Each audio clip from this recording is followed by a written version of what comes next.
Hey, so welcome to you both. Thanks for coming to our last check-in of the year, and thank you to everyone who's watching our last check-in of the year. So this is our check-in for the final conference, and actually to get us started, I wonder if you each could share the school that you're coming from and how many years you have been with Model UN, and also what you are most excited for the final conference. So either one of you can kick us off and get started.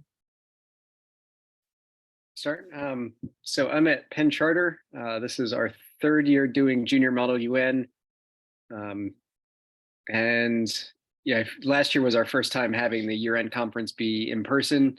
And I think the kids came back thrilled with it. And so I think for me to see the number of kids that have done it before that are going to get to go back, and then to see them serve a bit as mentors to the students that are doing it for the first time, as they're putting together these resolutions and kind of getting ready for it. Something I'm looking forward to. Excellent. Jim, thank you. And I was trying to remember whether Penn Charter had done in person or virtual. So I'm glad that, you're coming to the meeting with a little bit of experience with that in-person programming since we're fully back now. So thank you. And Holly. So I'm at Jenkintown. This is my first year as the advisor for middle school world affairs. I did have the opportunity though last year to go to the final conference for Junior Model UN. It's because I knew I would be taking over this year. And I'm excited to just see the students that I have this year have the opportunity to present their resolution. Well, to present, right, to kind of have the experience of public speaking and participating in the final conference. Excellent. Well, you both know me. I'm Kate. It is my first year with Model UN, actually, and I'm really excited to see our students take on that role as delegates. We got some feedback from the prep conference that for our first-time students, they were very jazzed about being the delegate from South Africa or the delegate from Jordan.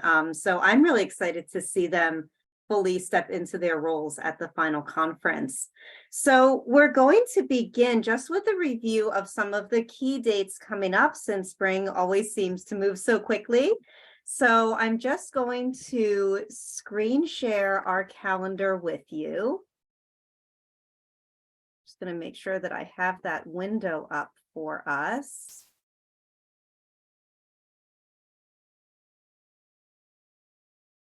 Okay. You know what I think I did? I think I accidentally closed my browser and I had all of our tabs up and very neatly organized. But here we have it.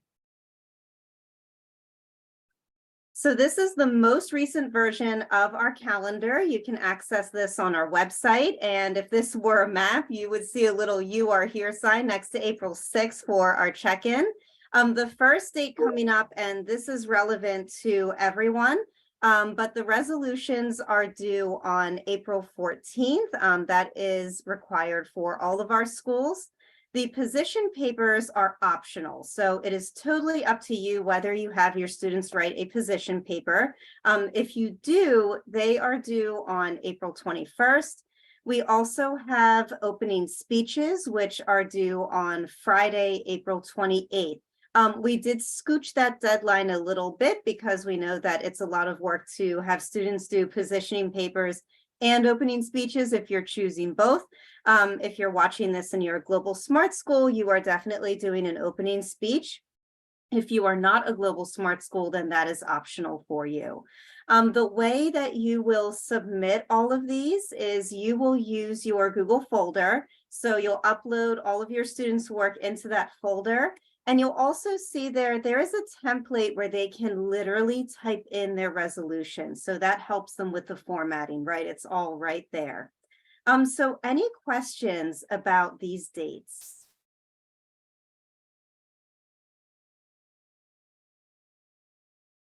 Okay, excellent.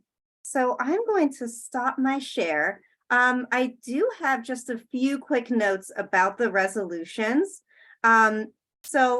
And actually, Do you both mind if I send this Zoom link to Kristen Hutchinson? I just got a message from her that she would like to pop in. Okay, Totally fine, of course. It's great. excellent. If you both don't mind, I'll pause our recording and send a link to Kristen and she'll pop in. And if you do have any questions that sort of dig deep into Model UN, she's going to be the best person. So I'm going to pause us. Okay, so just a few notes about the resolutions. The ones that we pick for the final conference do not have to be perfectly polished resolutions. The ones that we select for the final conference to be debated, we like them to be the most interesting resolutions. So we actually like if there are questions around how much funding or how something will be done. We want them to be resolutions that will open up conversation. So your students don't need to feel like, oh, I didn't have the grammar totally correct, so my resolution won't be accepted for the final conference. It actually might still be selected just because it was a really interesting idea. So for the awards, we're looking for those polished resolutions, but the ones that are chosen for the final conference might just be the most interesting ones. And thank you so much, Kristen, for joining us. Would you like to introduce yourself to our faculty advisors? Yes. Hi, everyone, and hello to everyone who will be watching this back since we're recording. Kristen Hutchinson, Vice President of Education. I am so excited for the final conference this May. Last year, we had to split the program into virtual dates and in-person dates. This year, we are all in person. We are so happy and excited. Awesome, Kristen, thank you so much for joining. And I know you have this deep knowledge of Model UN, so I'm so glad that you can be with us. And we were just talking about the resolutions. Another note that I wanted to make, especially Holly, since this is your first time, the way that we select resolutions for the conference is we take clauses from different schools. So each group will debate 3 clauses. And each clause will be from a different school, and the students' names and their schools will be at the bottom of the resolution form so that all the students can see who was selected. This is like the big public speaking moment. If a student's resolution was accepted, or rather selected for the day of, they will be getting up and reading that resolution to the whole group. So if we let you know, hey, you have a student whose clause, because it would be one of their clauses, right? If we say to you, you have a student whose clause is going to be debated for the final conference, they should practice reading that a few times because they'll be, going to the front of the room and presenting. If you have students whose clauses were not selected for the final conference, they still get to speak. But that moment would be when those resolutions are being debated and asking clarifying questions. We do have resources on the website, and we'll do a little walkthrough at the end of this. We have resources on how to ask clarifying questions. And so that's something that you can review with all of your students because they'll all have the opportunity to do that. Any questions about submissions or resolutions or those public speaking opportunities? One thing I'll say, just to clarify, Kate, you said, if a student's resolution is selected. So it's important to note that, the students do resolutions in their country groups. So it would be a group of students that would have their clause chosen.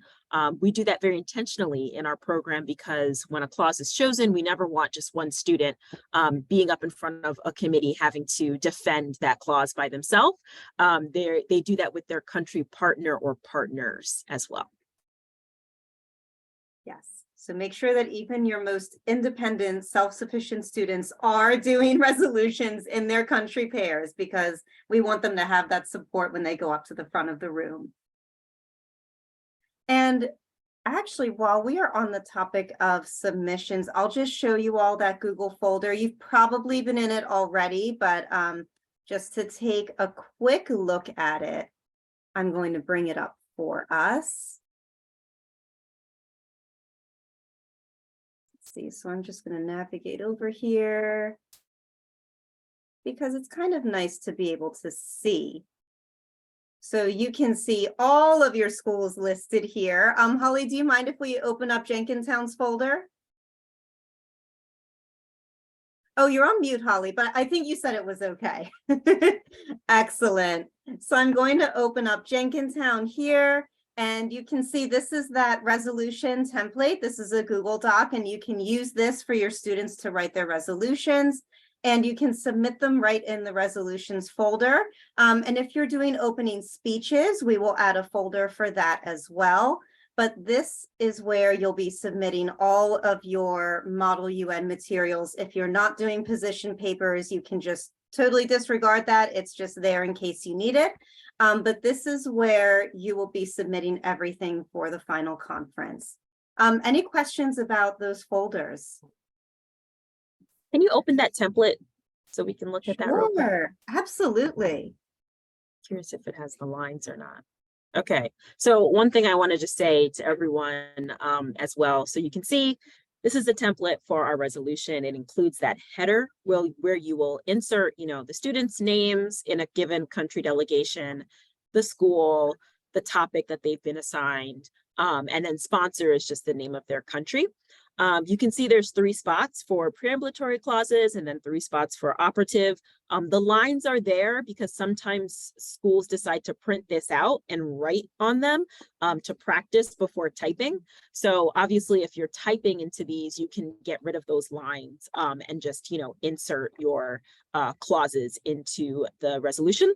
And then keep in mind formatting, right? As we discussed at the prep conference, preambulatory clauses need to start with that clause vocabulary. And then operative clauses start with that vocabulary as well. Great, thanks, Kristen. Any questions about the resolutions or this template? I have a question. So, and I also have just a feedback comment as well. The feedback comment is about the resolutions. I was going to email you this, but since it's a small group, I was hoping I could maybe just share now. Yeah.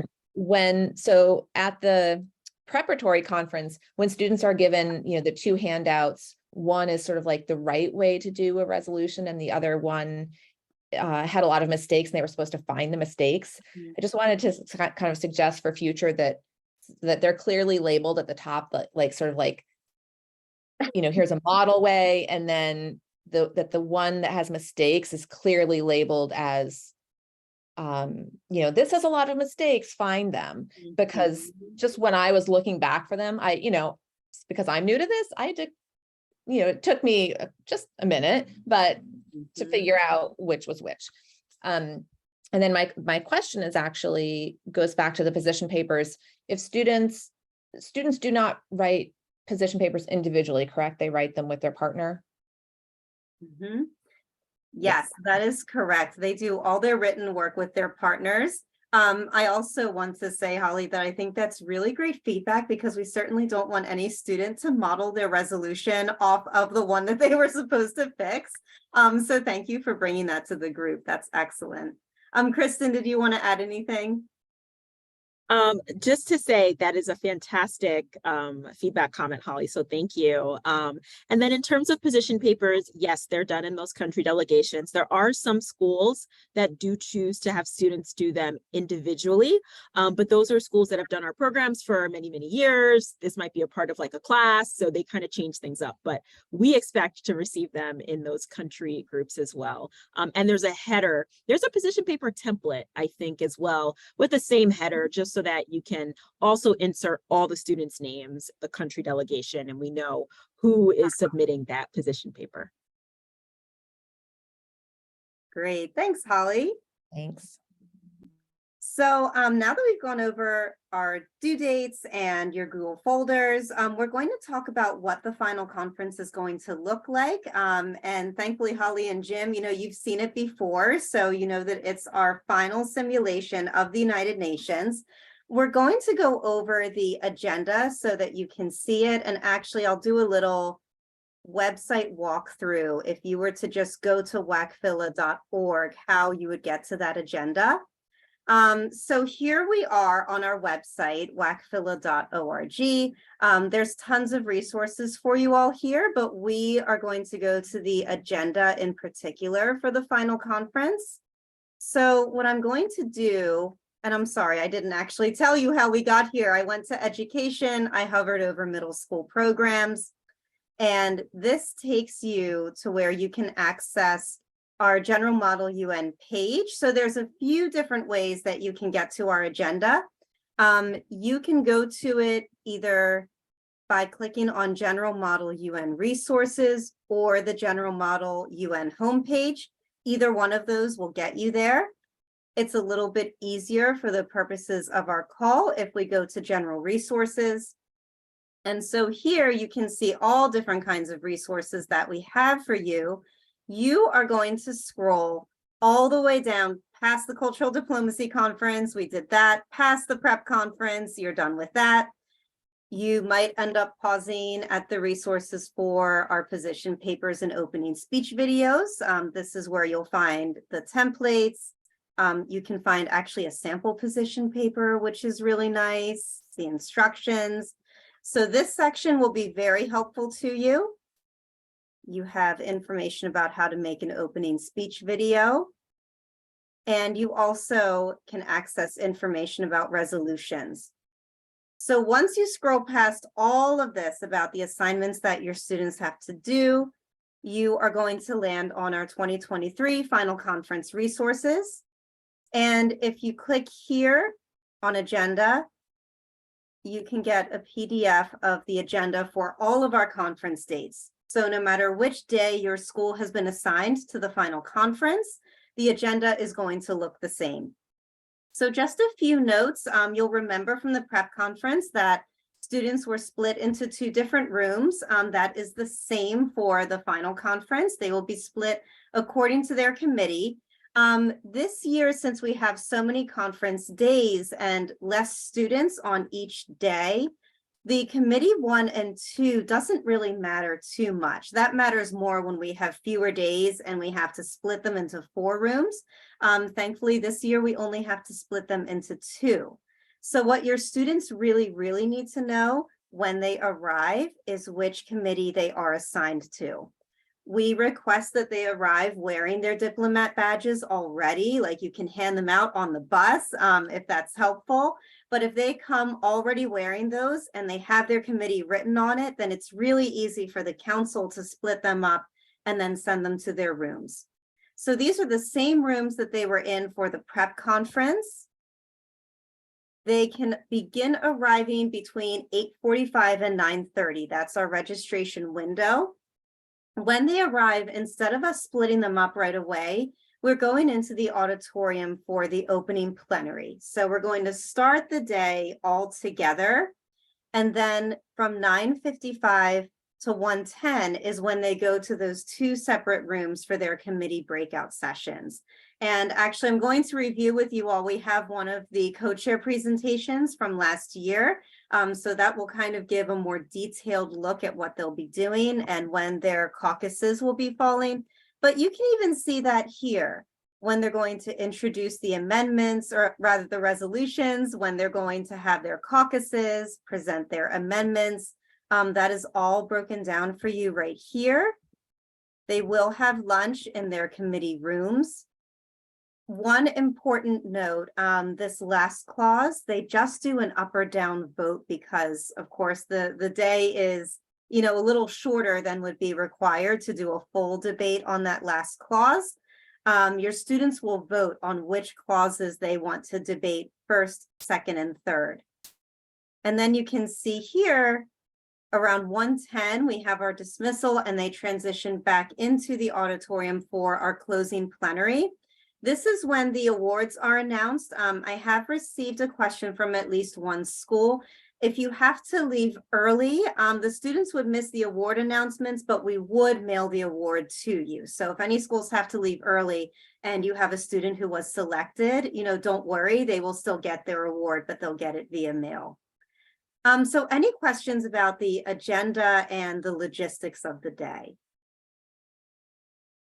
Just drop in another friendly reminder that as with our prep conference, we encourage students to bring a bagged lunch.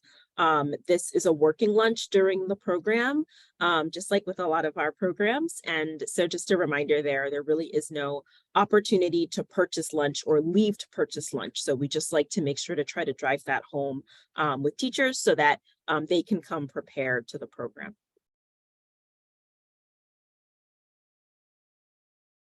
Okay, excellent. So I will stop my share. Another friendly reminder, and this is different than the prep conference. We don't have a dress code at the prep conference, but we do have one at the final conference. So that's a difference from the cultural diplomacy conference and the press conference. For the final conference, we expect students to come in business dress. So that basically means no jeans or sneakers. It can be a nice dress, blouse and slacks. Ties are not required, but students can wear them if they would like to. So that is one difference from those two other conferences because they are dressing as though they were delegates and diplomats. And so that's how we expect them to show up for the final conference. Any other questions before we go into what that co-chair presentation looks like? This is a minor question, and I don't know if any of my students, I don't know if this applies to any of my students, but if I have any students who only own sneakers and they don't own other shoes, should I advise them to go out and buy new shoes, or is there flexibility there? And I might not be the only, I'm asking not only, for my school, but sort of generally speaking, for all schools. That's a great question. I wonder, Kristen, if we have any precedents at the council for, how we navigate those situations. Yeah, there's absolutely flexibility, right? We work with a series of schools that are federally designated as Title I, and so they're under-resourced, and we get this question a lot from those schools in particular. And the answer is that, we would never expect students or teachers to go out and purchase clothing specific for our event. So there's definitely flexibility, right? It's more of a sort of like a way to practice that way of getting into that diplomatic atmosphere. So, none of us are standing there like checking clothing as students walk in, right? We just generally encourage that professional attire is worn. And if students don't have, dress shoes or they don't have blazers, it's fine to come as best as possible, knowing that we definitely exercise that sensitivity across our students and schools. Thanks. Yep, great question. Great. Any other questions about the day of? Okay, great. Well, I am going to share my screen again, and I'm going to bring up, actually, I'm going to make sure that it's at the very, very beginning slide. We have these great presentations from last year from our co-chairs that are already completed. So you all will get to see the program like from the back end, right? What it looks like by the time the students are done with the whole process. So this is something that probably looks very familiar to you both. It's the co-chair presentation from last year's Model UN. So you can see that it starts with our co-chairs introducing themselves to the students. These are people who are trained and vetted by the council who want to co-chair Model UN for our students. So we're always really excited to have them. And what they start with is going over basic protocol. So just a little recommendation, your students did use parliamentary procedure at the prep conference, but if there is any opportunity where you can go over it with them again before the final conference, it would be really beneficial, just practicing, holding up their placard when they want to speak, saying point of inquiry when they have a question. One of the things that the council has done actually with our Global Smart Schools, where we go in and do lessons, is we have a simulated debate about something kind of light and fun for the kids, where they just practice using parliamentary procedure. So this is how the session kicks off with a reminder of the decorum and the protocol. And the co-chairs will remind the students of this, throughout their time together. And they then move into, are there any questions before we begin? And they start with a committee roll call, making sure that all of the committees are present in the room. And they then set the agenda. So this is the resolution that was created and selected for this particular group. And you can actually see here, we have all of the countries and the students and their schools. So you can see that we selected a variety of schools. So that's our goal, is that we have student representation from many different schools at the final conference. Let me cut in there for just 1 second. So can you go back a slide? Sure. The roll call is when the co-chairs will read out the country delegations, and they have to stand and say present or present and voting. So that's just something to be aware of. And then this part where they set the committee agenda, the council will create a final resolution with the operative clauses ordered as 1, 2, and 3. But for that first 5-10 minutes of the session, we give delegates the chance to choose the order that they want to debate the clauses in. Because as Kate said earlier, we typically, when we get to that third clause, just do an up-down vote. So the group will look at the resolution. They might decide, hey, we want to actually discuss clause number 2 first. And so the co-chairs will reorder the resolution and give the delegates from the from Jordan Penn Charter at this resolution the chance to speak first, right? So that's just a note there. Once that resolution's reordered, the group that is that third clause will very likely only get the opportunity to read and respond to clarifying questions. There won't be a full unmod and moderated caucus of debate for that third clause. Excellent. Thank you, Kristen. Any questions about this piece and how the students decide which clauses they're debating? I have a related question. When students submit their resolutions, should they number their operative clauses, the solutions? Yes, okay. Yep. And that is in, we didn't scroll down all the way on that template, but if they type their resolution into that template, the numbers will already be there for them. Already, okay, thanks. Thanks, Holly. Okay, so after the students decide this is the clause that we want to debate first, second, and third, the co-chairs will introduce operative clause number 1. And they start with the moderated caucus. So it also might help your students just to go over this vocabulary again. The moderated caucus is the caucus that involves the speakers list. And you can see here, this was the order in which the country delegations wanted to speak, and the co-chairs keep track of that. They have a start time and an end time. So this is how the debate for clause number 1 begins. And something you might also want to go over with your students presenting the clauses. Not only will they read their clause, they will respond to those clarifying questions, right? So they might want to practice, receiving questions and responding to them, because that's exactly what these country delegations are doing. They're saying, well, I have a question that I would like to ask the authors of this clause. Then we move into an unmoderated caucus. Oh, Kristen, did you want to add something to that? Just to clarify what the difference is between the clarifying questions and the moderated caucus, because you can see there's 2 speakers lists for both. So clarifying questions are a chance for the student delegates to ask the authors of a clause clarifying questions, right? So it's not a chance to sort of bring in wider ideas or broader concepts. It's really a chance to say, well, you said funds in this clause. What do you mean by funds, right? Or you specified the Asia Pacific region. Why did you identify that as a region to focus on? So really, the sponsors of the clause are not responding to like bigger or broader ideas during that first section. In the moderated caucus, that's when delegates can raise those broader ideas and even just make, comments about the merits of the clause. They can, at that time, say, the Republic of Jordan agrees with this resolution because it impacts our citizens. They can go into a little bit more of that a little bit more freely.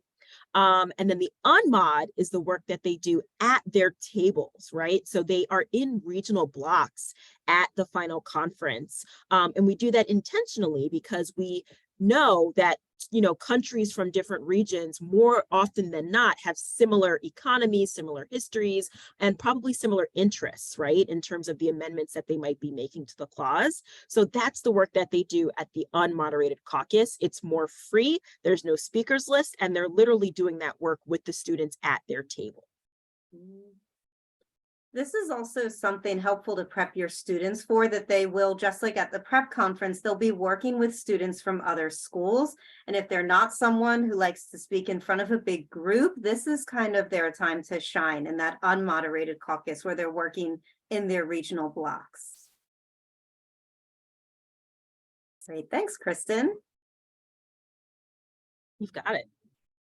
And so you can see here that their next step is to vote on amendments. And so the students practice this at the prep conference, right? Making a resolution stronger. And, again, they cannot amend the preambulatory clauses, which is why they're not selected for the final conference, because those are just facts. They can only amend an operative clause because that is proposing a solution.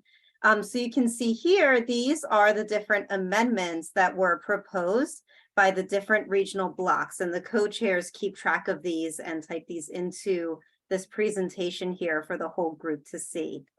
Kristen, anything to add to this amendment process? The one thing I will add here is just a note on placards. So students are given two different types of placards. A given country delegation of 2 students will have 2 white placards that has their, country flag on it and country name. That is how the chairs will recognize them as the delegate from. And then they will, as a group, be given 1 blue placard, which is their voting placard. The reason we do that is because when the chairs have to actually take votes on these clauses, they have to get an accurate count per country delegation, right? Not per delegate. So just a note there, we provide those placards to all of the students when they come to the final conference. That's not something you have to create. And then when they do this vote, any clauses that pass by majority get added to the final resolution. We do that as a way to make sure that, students are given that opportunity to add their thoughts and comments to the final resolution. And you'll see some, I think the next slide will probably be the voting slide, right? I think it is. Oh, it's a lunch break. Well, that's okay. Oh, yeah. We have our working sense. lunch. Oh, then they go back through. Operative clause Yeah. number 2, we can kind of breeze through this because the process literally is identical to operative clause Repeats number itself. 1. It repeats. Operative clause number 3, as you all might remember, it's just an up or down vote. And then we come to our final amended resolution. So There we this go. is a very small speakers list where they can make final comments either for or against. This group really liked their resolution. We didn't have any speakers against it. And then we have the final vote. So this particular resolution had 20 votes for yay and 3 votes for nay.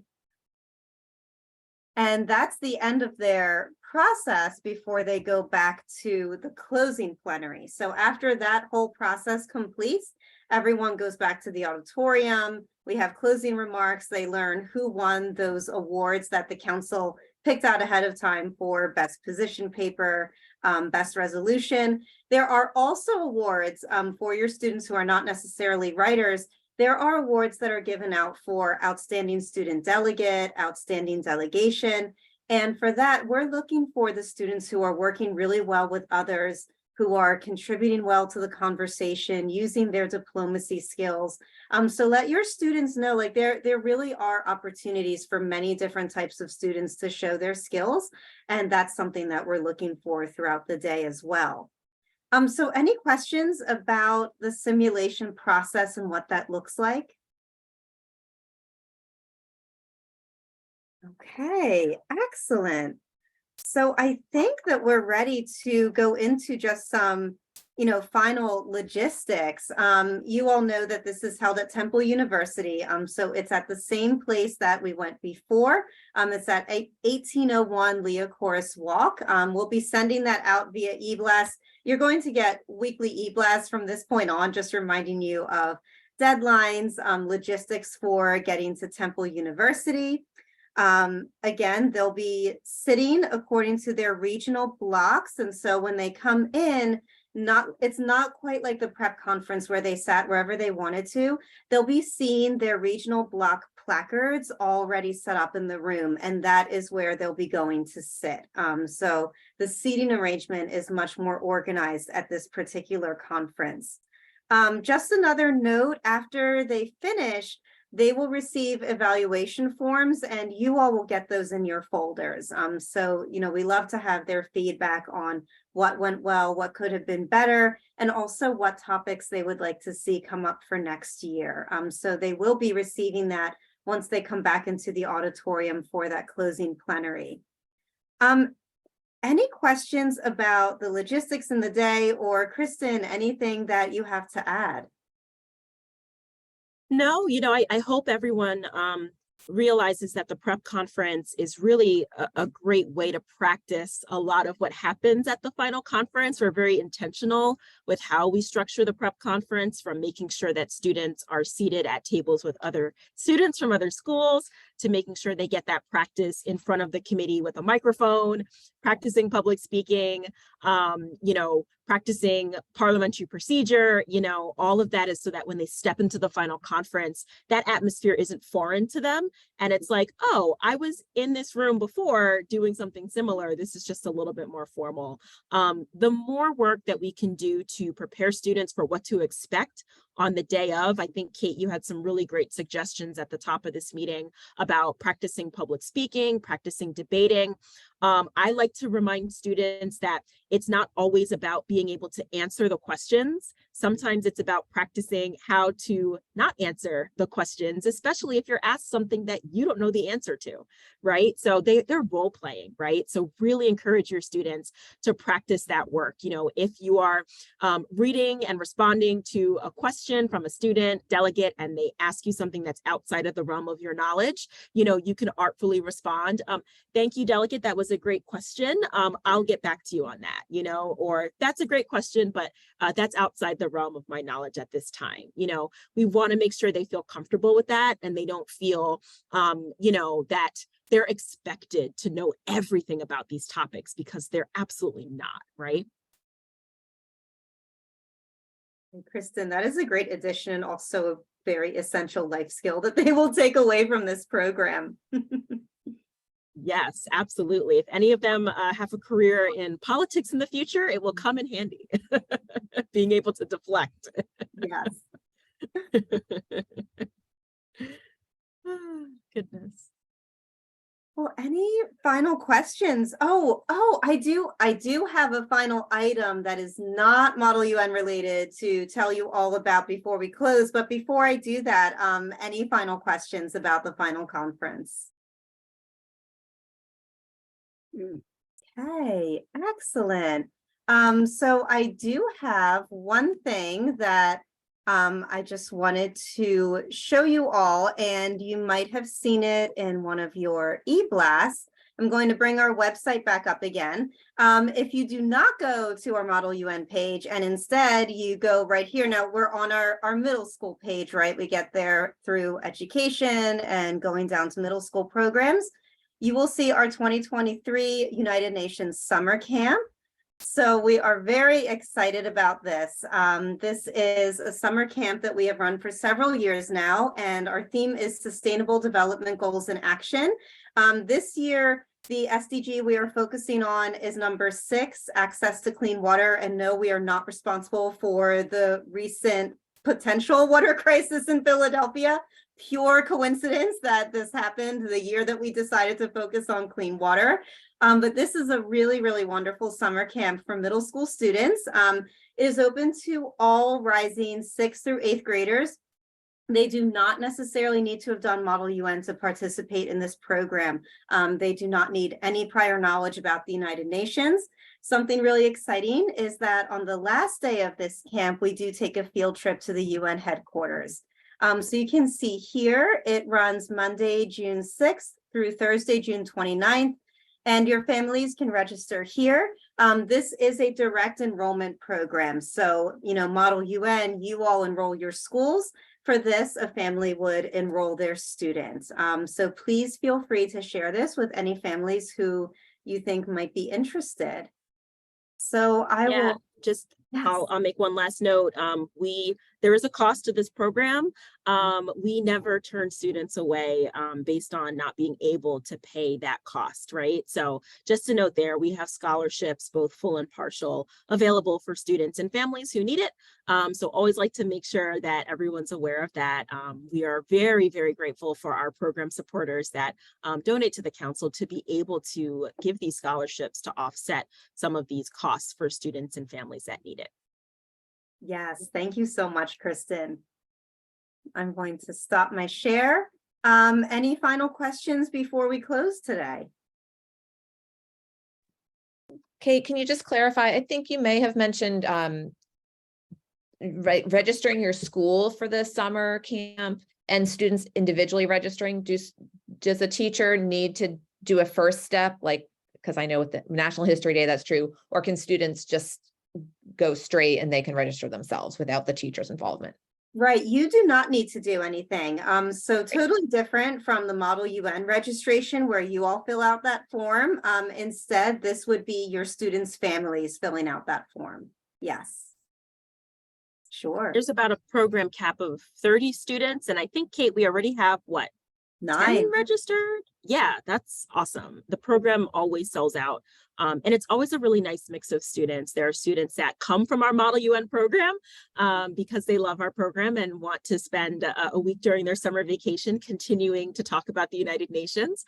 And then there's some students that just find us, just by Googling summer opportunities.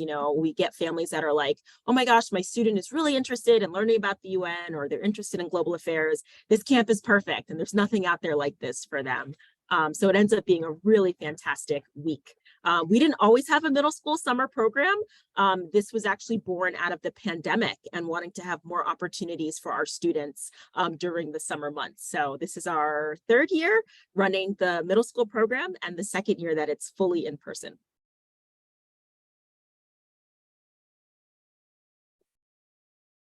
Yes, it does. Good question. Yes. So I'll just answer that question.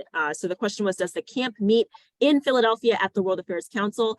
Great question. Yes, we meet right here in our office in Center City, Philadelphia. We're located on JFK between 16th and 17th, right above Suburban Station. So really convenient for folks to get to if they're taking public transportation as well.